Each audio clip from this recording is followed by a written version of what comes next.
Fazer 30 ml por quilo na sepse é um delírio coletivo? De onde isso surgiu? Realmente tem evidência? Bem, caros ouvintes do podcast da emergência, meu nome é Adriel Abreu, médico emergencista, e agora começa a 4ª temporada do podcast. Essa temporada vai ter uma pegada diferente. Agora nós vamos falar de artigos que trouxeram impactos gigantescos para a nossa prática. Por exemplo, que estudo que falou que AS faz bem no infarto? Que estudo que disse que trombolizar pacientes serve? E que estudo maldito fez aquele caos de dizer que vacinas causam autismo? Pois bem, começa agora mais uma temporada, uma nova saga nesse podcast. E nada melhor do que começar com um dos maiores embates da medicina de emergência. Hoje há um grande debate sobre a realização ou não de 30 ml por quilo de cristalóide para o paciente séptico. Os caminhos que estão sendo traçados agora indicam um possível abandono desse tipo de prática, mas isso ainda é muito incipiente. Me formei médico e residente no meio dessa discussão. Fazer ou não fazer 30 ml por quilo? A Surviving Sepsis Campaign, em sua última atualização de 2021, ainda recomenda a realização de 30 ml por quilo.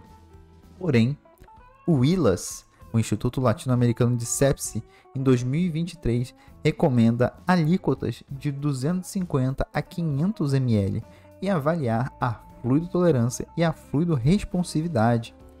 Pois então, como chegamos em toda essa confusão? De onde surgiram os 30 ml por quilo? E há ou não há evidência para seguirmos com essa prática? Vamos começar do começo. Em 2001, um sujeito chamado Rivers, médico dos Estados Unidos, publicou um artigo que revolucionou o manejo de sepse. Rivers fez um estudo no qual os pacientes com sepse, sepse grave e choque séptico eram randomizados para receber o tratamento padrão ou outro tipo de tratamento, chamado EGDT. Aqui vale ressaltar que na época existia a diferença entre sepse e sepse grave. Hoje consideramos que toda sepse é grave.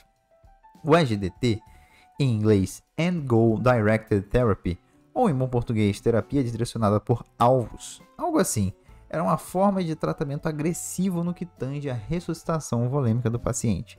O que ela faz? Bem, todo paciente que fosse passar pela EGDT receberia um catéter venoso central, que faz a medição da saturação venosa de oxigênio, e também era medida a pressão venosa central e mensurado a hemoglobina e o hematócrito dos pacientes. Um paciente que passasse pela EGDT, além de receber esse catéter central, ele teria alvos a serem alcançados. Era assim, o paciente era randomizado para a EGDT, tinha um alvo de uma pressão venosa central de 8 a 12 milímetros de mercúrio. Se não fosse alcançada, recebia volume na forma de cristalóide ou de coloide até alcançar. Deveria ter também a pressão arterial média maior do que 65 mm de mercúrio ou a pressão arterial sistólica maior do que 90 mm de mercúrio. Se caso estivesse abaixo, recebia droga vasoativa. Também precisava de uma saturação venosa central de oxigênio maior do que 70%. Se estivesse abaixo, recebia concentrado de hemácia até o hematócrito estar maior ou igual a 30%. E também recebia dobutamina. Bastante coisa, né?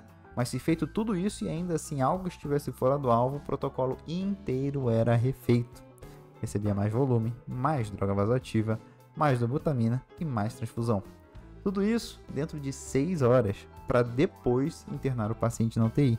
Esse era o protocolo de Rivers. Entendido então o que era EGDT? Passar catéter central que mede a saturação venosa central de oxigênio e a pressão venosa central, atingir esses alvos de pressão venosa central e da saturação, atingir os alvos de hematócrito, de PA, receber concentrado de hemácia, volume, droga vasoativa e dobutamina. Mas espera lá, vamos ver esse estudo direitinho? A ideia de Rivers era a seguinte: todo paciente que chegar com hipoperfusão por sepse, eu vou randomizar. Ou ele recebe o tratamento padrão, ou ele recebe a EGDT. Mas antes de randomizar, todos eles recebiam 20 a 30 ml por quilo de peso real. Só depois eles eram divididos em grupos. Ou seja, todos eles iam receber uns 20 a 30 ml por quilo de volume. E aqui vale ressaltar 3 pontos. O primeiro é que hipoperfusão por sepse era considerada em pacientes sépticos que possuíam pressão arterial média menor que 65, ou a sistólica menor que 90, ou lactato maior que 4 milimol. O segundo ponto é que não existe nenhuma referência nem explicação do porquê Rivers decidiu usar os 20 a 30 ml por quilo. Não há referência no artigo original, não há justificativa, nada. Eu olhei todos os artigos usados como referência para o estudo do Rivers e nada, nenhuma justificativa. O terceiro ponto é que não há explicação nem referência do que é tratamento padrão. Olha só, e isso vai ser um problema aqui, vai ser um problema mais para frente. Então beleza, o paciente chega na emergência com hipoperfusão, séptico, recebe 20 a 30 ml por quilo de volume, então é randomizado para o tratamento padrão ou a EGDT, que tem que ser completado em 6 horas. O que o Rivers conseguiu? 133 pacientes randomizados para o tratamento padrão e 130 para a EGDT. Qual foi o resultado? Bem, a mortalidade do tratamento padrão, 46,5%. Da EGDT, 30%. Olhando os subgrupos, a mortalidade de sepse severa era de 30% e o do choque séptico de 56,8% para quem recebeu o tratamento padrão, que era mais ou menos a mortalidade da época. Na EGDT, foi 15% e 42,3%, ou seja, reduziu bastante, e foi um estudo muito interessante para a época, apesar que foi um estudo pequeno e unicêntrico. Daí, meus caros amigos, eu acho que chegamos numa conclusão errada. Chegamos, eu digo, à comunidade científica. Porque antes do estudo do Rivers, todos os guidelines que falavam sobre sepse diziam que o paciente precisava receber uma ressuscitação volêmica adequada. Mas ninguém explicava como nem quanto de volume deveria ser feito. Era algo bem genérico, cada um faz o que quiser. Rivers trouxe uma forma de protocolar essa ressuscitação. O estudo foi lançado em 2001 e em 2004 saiu a primeira diretriz da Surviving Sepsis Campaign, que dizia o seguinte: a ressuscitação inicial de pacientes com hipoperfusão induzida por sepse deve ser iniciada precocemente antes da admissão da UTI. Lembra bem dessa parte, antes da admissão da UTI. E os alvos de ressuscitação, aqueles lá da EGDT, devem ser alcançados nas primeiras 6 horas. Não fala nada sobre quanto de volume deve ser feito. E ainda diz que o nível de evidência para essa recomendação é B, de qualidade moderada. Na verdade, devia ser C, qualidade baixa, porque a única referência que um guideline usou para isso é o estudo do Rivers. Logo, eles pegaram um único estudo e transformaram em um dos pilares da diretriz. Legal, né? Em 2008, sai a segunda versão da Surviving Sepsis Campaign, que começa de forma parecida. A ressuscitação inicial de pacientes com hipoperfusão induzida por sepse deve ser iniciada precocemente antes da admissão na UTI. Lembra? Também estabelece os alvos da EGDT, como na outra.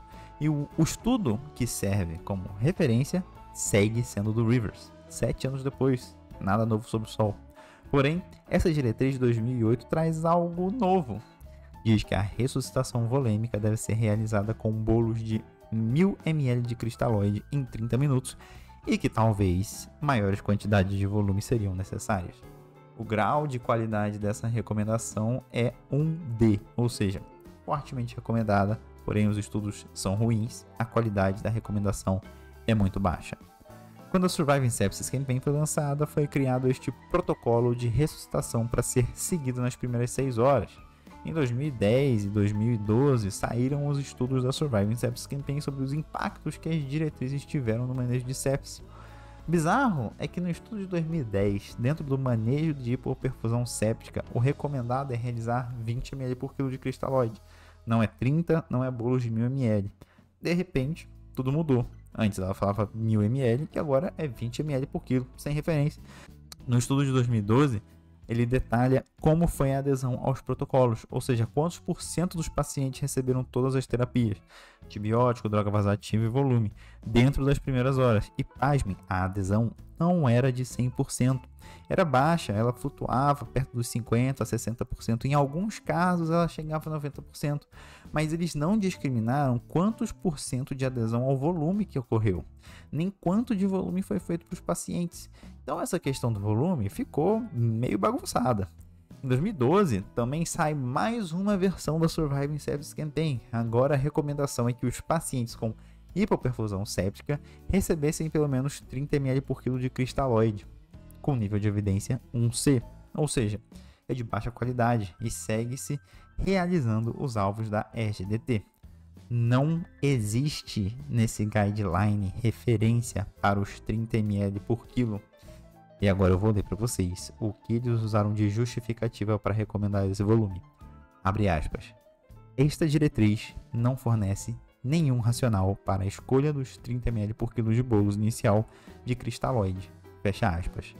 Eu não estou inventando, procura lá, Surviving Sepsis Campaign Guideline 2012. E aí chega o ano de 2016 e mais uma versão da Surviving Sepsis Campaign. Agora a recomendação é que os pacientes com hipoperfusão séptica recebessem pelo menos 30 ml por quilo de cristalóides nas primeiras 3 horas. E por conta de 3 estudos que nós já vamos falar, não tem mais recomendação para alcançar os alvos da EGDT. A EGDT, que era o foco do estudo do Rivers, foi abandonada. A princípio, era ela que mostrava mudança de mortalidade, e não o volume pré-randomização. Mas o volume pré-randomização, ou seja, os 30 ml por quilo, incrivelmente ficaram nas recomendações. Não há referência para os 30 ml por quilo e mesmo assim eles estão lá. E na justificativa eles colocam que os 3 estudos que nós já vamos falar tiveram um volume aproximado de 30 ml por quilo. Mas isso é uma mentira, tá bom? A gente já vai ver isso. E seguindo na última atualização da Surviving Sepsis Campaign de 2021, lá ainda está: se houver hipoperfusão induzida por sepse, deve-se realizar 30 ml por quilo de cristalóide nas primeiras 3 horas. E eles nem falam se é por quilo de peso real ou ideal, o que faz muita diferença em extremos de peso. Uma questão que me chamou muita atenção para o estudo do Rivers é que ele teve um resultado muito positivo, mas que nenhum outro estudo conseguiu reproduzir. Ninguém conseguia fazer a EGDT e ter uma diferença de mortalidade como o Rivers teve. É aí que entre 2011 e 2015 saíram 3 estudos gigantescos para colocar o Rivers à prova. Os estudos chamados Arise, Promise e Process foram estudos multicêntricos com desenho muito parecido. Um foi realizado nos Estados Unidos, outro na Oceania e outro na Inglaterra. Ao todo, foram 138 hospitais e 4.201 pacientes. A ideia era a mesma. Pacientes sépticos chegavam na emergência. Aqueles com hipoperfusão induzida por sepse recebiam, atenção aqui, pelo menos 1.000 ml de volume, para depois serem randomizados entre cuidado padrão e EGDT. Não utilizaram 30 ml por quilo, que nem a Surviving Sepsis Campaign falou que tinham utilizado. No resultado, não teve diferença de mortalidade. Fazer a EGDT ou cuidado usual era a mesma coisa. No caso, a EGDT teve a mortalidade de 23%, que é menor do que a do estudo do Rivers, e a mortalidade do tratamento usual foi de 21%. Ou seja, estatisticamente não teve diferença entre as duas. Esses estudos fizeram com que os hospitais e as diretrizes subsequentes abandonassem a EGDT. Não só não foi visto diferença de mortalidade, como houve aumento dos custos. Até porque imagina você fazer aquele protocolo todo várias e várias vezes, você está gastando muito recurso. Daí a Surviving Sepsis Campaign parou de recomendar os alvos da EGDT, mas como vimos, seguia recomendando os 30 ml por quilo, mesmo que os 3 estudos que ela usou como referência tivessem como base uma expansão volêmica de pelo menos 1.000 ml e não 30 ml por quilo. Daí começaram a surgir algumas afrontas aos 30 ml por quilo. A Surviving Sepsis Campaign passou a justificar a sua recomendação dos 30 ml por quilo, dizendo que essa quantidade de volume seria uma prática médica comum. Ela fala isso na diretriz de 2016 e referencia 2 estudos. Quais seriam esses estudos? Os próprios estudos da Surviving Sepsis Campaign de 2010 e 2012, que analisaram os efeitos da Surviving Sepsis Campaign e mostraram que não há adesão total ao protocolo, nem mesmo ao volume. Ou seja, de um estudo que não dá para se concluir o que é a prática usual de volume, tiraram a conclusão de qual é a prática usual de volume. Daí alguns médicos ficaram bem revoltados e decidiram pesquisar quanto de volume estava sendo feito aos pacientes. Um estudo muito interessante de 2017 analisou uma base de dados de 2013 dos Estados Unidos, incluindo 23.513 pacientes com sepse. viram que a média de fluido administrado nos pacientes nas primeiras 24 horas é de 4,4 litros e dividiram a análise entre os pacientes com e sem choque, com e sem ventilação mecânica. A conclusão desse estudo, para além de que a prática não é fazer 30 ml por quilo, até porque isso é muito difícil de mensurar, porque os estudos e os pesquisadores não anotam nem falam o volume em ml por quilo e sim em ml total, dividiram os pacientes entre quem recebeu mais e menos de 5 litros de volume. Quando o paciente recebia menos de 5 litros de volume, para cada litro a menos, havia uma redução na mortalidade de 0,3%.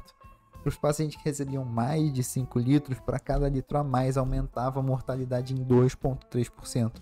Obviamente que é um estudo observacional, não dá para saber se o paciente que recebe mais volume, ele recebe mais volume porque ele está mais doente ou ele está mais doente porque ele recebeu mais volume. Mas que há uma relação entre maior volume e pior desfecho, tem uma relação aí. Uma outra meta-análise, também de 2017, avaliou a velocidade com que se realizam os protocolos de sepsis e o impacto que isso tem na mortalidade. Esse estudo viu uma coisa interessante. Realizar antibiótico dentro das primeiras 3 horas reduz a mortalidade nos pacientes com hipoperfusão por sepsis. Porém, realizar o volume dentro das 3 horas iniciais, ou demorar até 12 horas para isso, não teve impacto na mortalidade. E o que a gente conclui de tudo isso?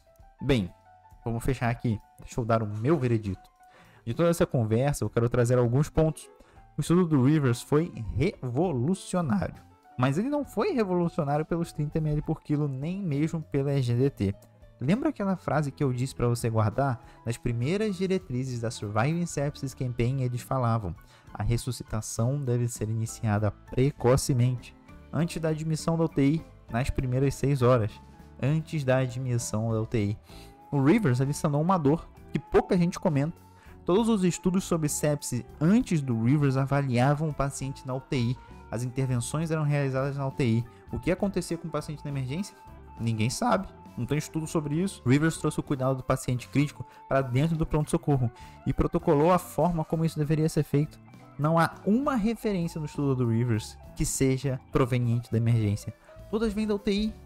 Quem teve intervenção, ou seja, quem recebeu um cuidado diferente daquele do usual, teve um melhor desfecho. A meu ver, e depois de toda essa pesquisa que eu fiz aqui, essa é a maior contribuição do Rivers. Rivers trouxe uma cultura de monitorizar de forma intensiva o paciente do pronto-socorro. Os estudos que vieram depois teriam dificuldade de reproduzir esse resultado, especialmente o ARISE, o PROCESS e o PROMISE, porque já estava instaurada uma cultura de cuidados intensivos na emergência.